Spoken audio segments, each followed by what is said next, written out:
The first episodes of this anime begin during the era of Ieyasu in the year 1564, in the midst of these massive mountains where we see a beautiful place filled with lush green trees and beautiful rivers. In a forest, we witness a young warrior named Hyodo who hides behind the trees to observe three highwaymen. He decides to approach them to attack, but he is very scared and struggles to draw his sword as his hands tremble with fear. At this moment, another young man and his sister appear before these men, telling them to stop blocking the road and engage in honorable deeds. The men mock them, belittling children like them, and demand the siblings to be silent and hand over their valuables before killing them. The boy strikes one of the men, unable to control himself, enraging the man who decides to teach them a lesson by stripping them of their clothes. The boy then asks the men to ease up on themselves, tossing 3 papers towards them and informing them that these papers serve as an apology for his actions. As the papers touch the ground, they transform into tree branches, and suddenly gigantic hands form, striking the 3 men. After the hands disappear, the defeated men lie on the ground. The girl gets angry with her brother for not being able to find the location of their leader's test after defeating the men. The brother expresses his suspicion that the men intended to discover it, and the girl scolds him, stating that they will now have to continue the search the hard way. At this moment, Hyodo listens to them from behind the trees, and the girl senses that someone is behind them. Her brother asks her what she's looking for, and she tells him that she doesn't hear anything, so they should continue on their way. As they travel, they decide to take a break, and the girl eats some food she brought with her. Once again, she feels that someone is watching them. She grabs a stone and hits the hidden observer, demanding that they reveal themselves. Hyodo, now with a bruised face, steps forward and tells them his name. He explains that he is on a warrior's journey and had witnessed their defeat of the highwaymen. The siblings, however, pay little attention to his words. The boy instructs his sister to continue walking, surprising Hyodo as he thought the girl was the younger one. However, the opposite is true. In this moment, Hyodo reveals that he knows the hiding place of their leader's test but hasn't told them anything except for informing them about themselves.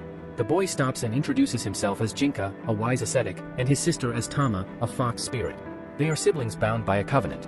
Jinka then discusses with Hyodo the magical seals he witnessed, which were powered by spiritual energy. Hyodo mocks them, thinking they are lying, given that they are just children. Tama transforms into a snake to frighten him and guide them in the right direction. Terrified, Hyodo complies, directing them on the correct path. Upon reaching the headquarters of the highwaymen, Hyodo talks with Jinka and his sister about this group called Onikabuto, known for being outlaws in the region. Their leader wears a helmet, and rumors suggest he hides horns beneath it. Jinka ridicules the leader's mythical features, and Tama mocks his dreams of gaining fame by defeating the highwaymen. Hyodo gets angry and tells Jinka that his plan is a great one, allowing him to train and achieve notable accomplishments. This angers Hyodo, who tells him that the plan is a great opportunity for him to train and make a name for himself. However, Jinka dismisses it as unrealistic. Tama reveals that they have a specific goal, but she's unsure about sharing it with someone who is terrified by a snake. Hyodo responds angrily, stating that snakes, in general, terrify him, but as a trained warrior, a swing of his sword is enough to cut through any helmet. At this moment, the criminals hear Hyodo's intense and angry words. They instruct their men to capture him. Hyodo and his companions descend to confront the leader of the criminals. When Tama and her brother approach the leader, she tells him that she has one thing to say: what they are doing is wrong, and they should stop their vile activities. She urges them to disband and cease these deeds. However, the group ridicules her, considering her foolish for traveling such a distance just to deliver this message. Jinka tries to attack them, but his sister stops him. Tama speaks to them again, asking them to reflect on their actions. She emphasizes that engaging in evil deeds only earns enmity. Despite being young and powerful, they will eventually lose the battle for resources, starve, and then live in fear of retribution for their past actions. However, if they lay down their swords and create a world based on benevolence and cooperation, they won't need to resort to killing, and they won't have to fear being killed. She implores them to choose a path of collaboration for an easy and fulfilling life. The unexpected message astonishes everyone, and Hyodo is particularly surprised by her words, as he didn't expect their true purpose to be this simple.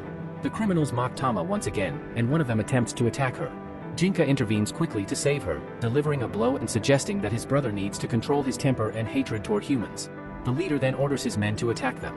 Tama and her brother use their formidable powers to defeat many of the men, leaving Hyodo astonished. He realizes that this group is unbeatable in this region. One of the criminals tries to kill Hyodo, but he swiftly moves and slashes the helmet in half, showcasing his exceptional sword skills. At this moment, Hyodo is visibly terrified, but he courageously attacks one of the criminals, breaking his sword and helmet before delivering a fatal blow. Tama is astonished by the display, and she excitedly informs Jinka that Hyodo managed to split the helmet. Hyodo rejoices in his victory over the man, swiftly beheading him.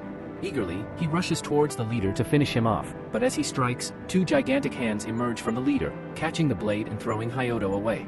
The monstrous entity, now revealed, expresses anger at being forced to reveal itself. The group is shocked to discover that the leader might be a creature called Katawara. He threatens them, declaring that anyone attempting to escape will be killed. Tama, still surprised, reveals that it's Katawara, prompting Jinka to explain that Katawara is a being from another world, a non-human entity embodying the spirits of the deceased. The word Katawara essentially means revenant or spirit in this context. When Mata asks if they can defeat it, Jinka responds that its ability to hide all this time indicates its strength lies in spiritual transformation.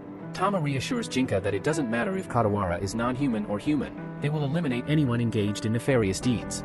The enraged monster threatens to kill them all, prompting Tama and Jinka to unleash a powerful light from within them. Hayoto is astonished to learn the name of the spiritual transformation. Tama explains that it's a technique where they merge with the spirit of Katawara, transforming partially into a unified entity once they assume their spiritual form. Jinka becomes an indomitable being in this state. The monster addresses his soldiers, ordering them to kill Jinka, warning them that failure will result in their deaths. Jinka swiftly attacks them with his sword, defeating them all.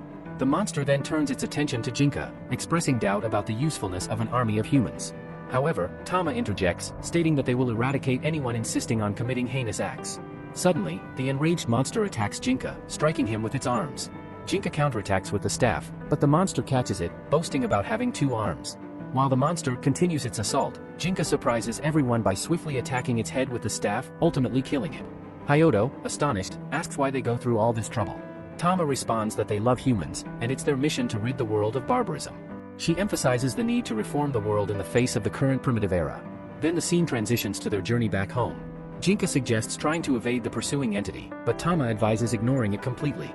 They enter a house, and inside, Hayoto contemplates the existence of Katawara, expressing amazement at encountering such a phenomenal world. Hayoto follows them into the house and finds a man shouting, warning them not to take that path unless they desire death at the hands of a monstrous beast.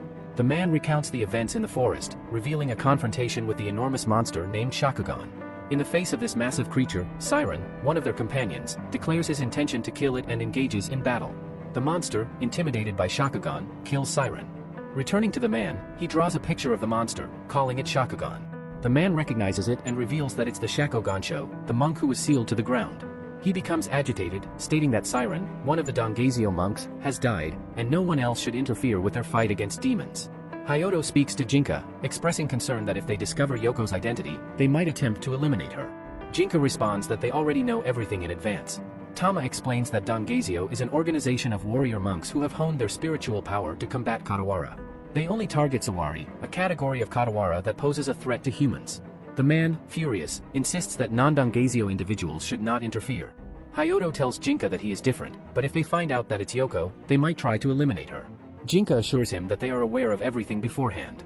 Tama reveals that Dongazio is an organization of warrior monks who have refined their spiritual power to fight Katawara. They only kill for a reason, even when it comes to Katawara, focusing on Sawari, the type that threatens humans. Hayoto is surprised that she knows all this and questions her knowledge. She explains that anyone who has lived for an extended period might gain some knowledge, leaving Hayoto astonished as she doesn't appear physically advanced in age. Curious about their destination, Tama asks where they intend to go. Hayoto, pretending he wants to sleep, hides his true intention, which is to stay close to them and uncover their secrets and the source of their power. They are annoyed by his behavior, but Tama advises her brother not to act that way. The boy, who displayed determination during the Katawara attack, wakes up abruptly in the evening. Tama notices him leaving, and in the dark night, he practices with his sword, recalling memories of when he told young men that he never lied and that his father was a samurai warrior. The young men started hitting him, stating that it's impossible for someone as weak as him to be a samurai's son.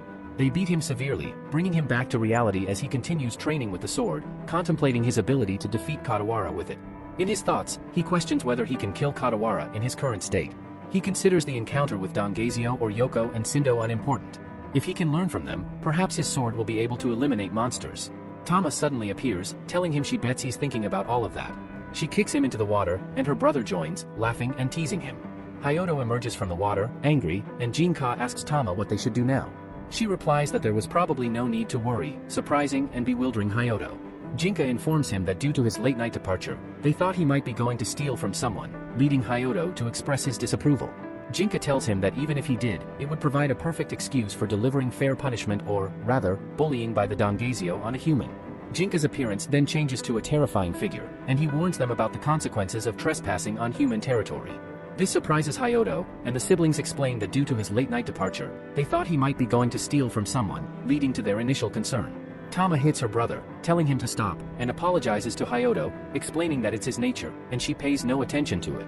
Suddenly, Tama feels drowsy, leaves, and her brother follows her.